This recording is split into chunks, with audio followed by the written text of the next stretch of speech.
Balik lagi dengan saya Denny Bandung Dawan, motovlogger ramah lingkungan dan tanpa pemanis buatan. Seperti biasa di sela-sela perjalanan menuju ke tempat kerja ini. Kebetulan di sini banyak tanjakan nih, dan saya tiba-tiba ingat sama salah satu pertanyaan nih tentang motor baru ya. Ini berlaku untuk motor Yamaha, Suzuki, lalu Kawasaki. Oh, ada razia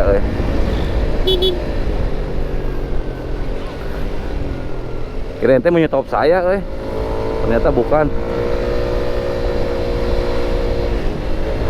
Jadi tuh kan jadi inget tadi mau ngebahas apa gara-gara ada razia tadi. Oh iya, tanjakan ya. Jadi gini, ini motor baru katanya berlaku untuk semua merek ya, merek dan tipe. Kalau motor baru tuh boleh nggak sih dipakai yang masih inline gitu ya, masih baru banget? Boleh nggak sih dipakai ke tanjakan atau dipakai boncengan terutama? Nah itu dua ini ya. Ini banyak yang nanya nih, aduh ini riuh ini perjalanan. Jadi pertanyaannya adalah motor baru boleh nggak sih yang masih dalam masa inline, motor baru boleh nggak sih dipakai tanjakan sama boncengan katanya. Kalau jawabannya mah simple sih sebenarnya, boleh. Nah tapi bolehnya itu dalam tanda kutip ya. Bentar, ini berhubung di sini rame, jadi saya harus konsentrasi dulu. Jadi boleh, kalau pertanyaannya itu boleh, jawabannya boleh. Dalam tanda kutip gini ya, tolong dicatat juga. Bawanya itu jangan kasar, satu ya. Yang paling penting tuh, jadi jangan tiba-tiba lagi pelan gini, lalu full throttle gitu, gaspol. Tiba-tiba misalkan ini gasnya dibuka sekaligus, itu yang jangan, ya kan? Kalau boncengan lalu tanjakan boleh, yang pasti jangan dipaksa gitu. Yang namanya maksa kan kadang-kadang nanya nih, cara bawa motor yang bener itu gimana gitu. Maksudnya semuanya juga bener sebenarnya, cuman perlakuan ke motor itu, bahkan ngebut sekalipun istilahnya kenceng gitu ya, kecepatannya tinggi, boleh-boleh aja menurut saya sih. Nah kalau yang baru di quarter, baru istilahnya mas speednya jangan terlalu tinggi, tapi boleh ngebut. Ngebut itu kan relatif ya, ada yang 60 sebut ngebut, ada yang 100 ngebut gitu ya. Artinya bawa motor normal seperti ini kan, ini kecepatan 65, 67 gitu ya. Ya ini sedang sih ini.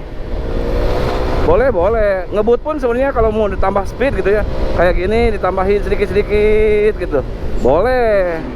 Yang penting jangan ketika di nol gini tiba-tiba gasnya di fullin gitu, dibuka habis gitu. Nah itu yang jangan, karena si komponen itu istilahnya belum beradaptasi dengan baik.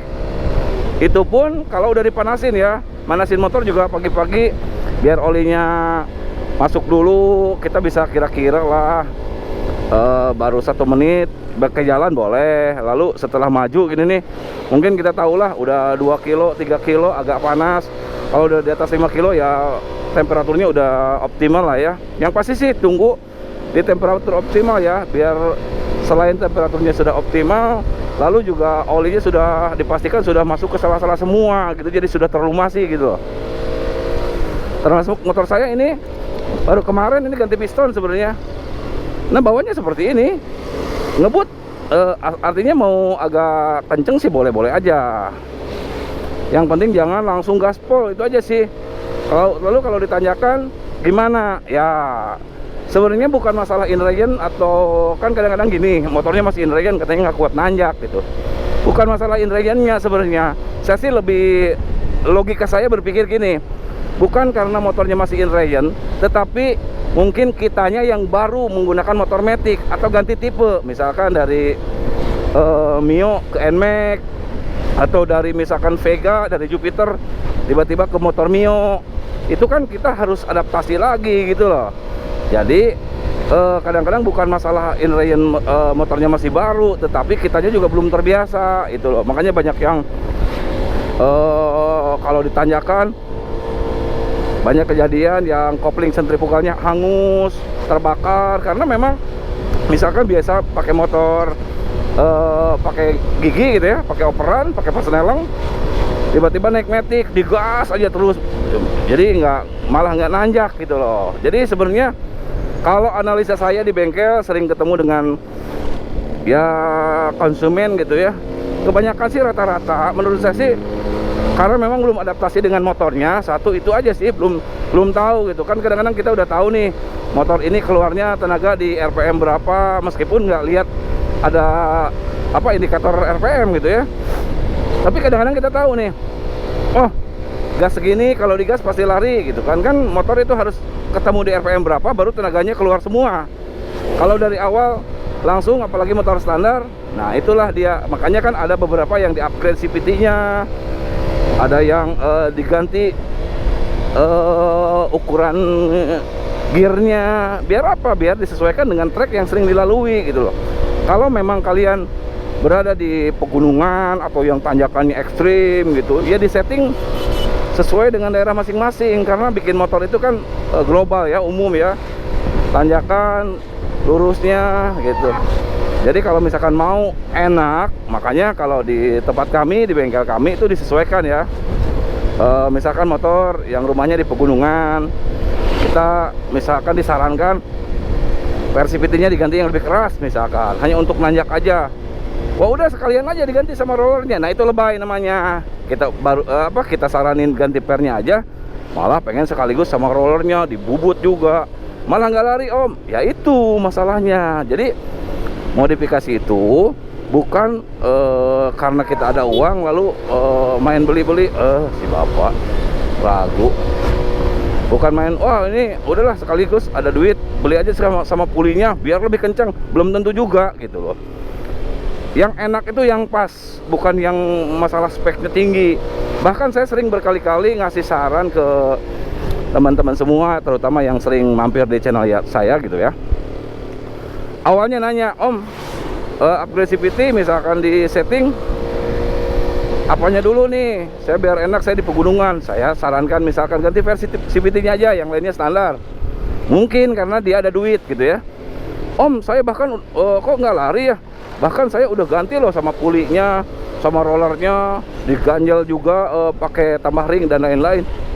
Nah itu yang saya bilang lebay gitu kan. Cobain dulu aja. Saya istilahnya beberapa udah saya ya riset kecil-kecilan lah ya, enak yang mana antara ganti per CVT atau misalkan dengan rollernya. Kebanyakan sih ya karena mungkin ya saya sih nggak nyalahin juga, pengennya sih lebih. Tapi saya sekali lagi bilang bahwa upgrade itu atau modifikasi motor itu bukan masalah speknya tinggi, tetapi pas antara settingan motor dengan karakter ridernya, juga dengan situasi jalan gitu loh. Itu jadi masalahnya. Nah jadi kalau misalkan nggak pas, malah nggak lari motornya gitu. Nah jadi kalau misalkan sekali lagi tadi motor baru, balik lagi ke topik ya, motor baru boleh dipakai nanjak. Yang penting boncengannya boncengan yang standar aja. Lalu biasakan dulu cara ngegasnya. Oh ini nih tanjakan, kalau motor matic harus seperti ini. Bukan motor matic aja, mobil pun sama.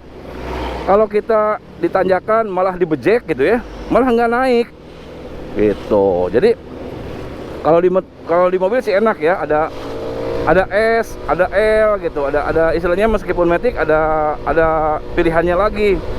Kalau L misalkan itu untuk tanjakan yang memang sangat ekstrim ya, bisa dikatakan itu gigi satunya gitu kan. Kalau motor kan nggak ada, tetapi kalau di motor bisa dimodifikasi gitu. Pengen jago nanjak atau pengen jago di datar aja gitu. Jadi sebenarnya bisa diotak-atik lah istilahnya mah Indonesia gitu loh. Jadi kalau misalkan balik lagi ke topik, aduh kok melebar terus ya ngomongnya ya, karena memang aduh ini jalannya lagi padat nih. Ini jalur Purwakarta Bandung ya. Nah balik lagi ke pertanyaan, kalau misalkan motor Inrayon itu motor baru boleh dipakai nanjak, boleh juga dipakai boncengan ya. Yang nggak boleh itu dipakai kasar. Itu aja sih ya.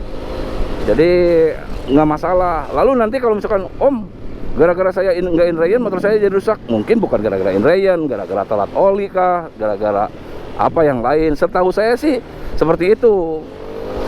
Motor itu untuk penyesuaian. Toh motor-motor sekarang clearance-nya atau Jarak antara piston dengan boringnya udah pada longgar kok. Motor sekarang itu beda dengan motor zaman dulu ya. Artinya memang perlu penyesuaian aja, bukan kalau zaman dulu kan bikin rapot piston dengan boring itu. Kalau sekarang enggak, teknologinya udah beda-beda gitu ya. Oke. Semoga vlog ini bermanfaat. Share jika bermanfaat. Jangan lupa subscribe. Sampai ketemu di vlog berikutnya dengan info-info lain. Terima kasih and bye-bye.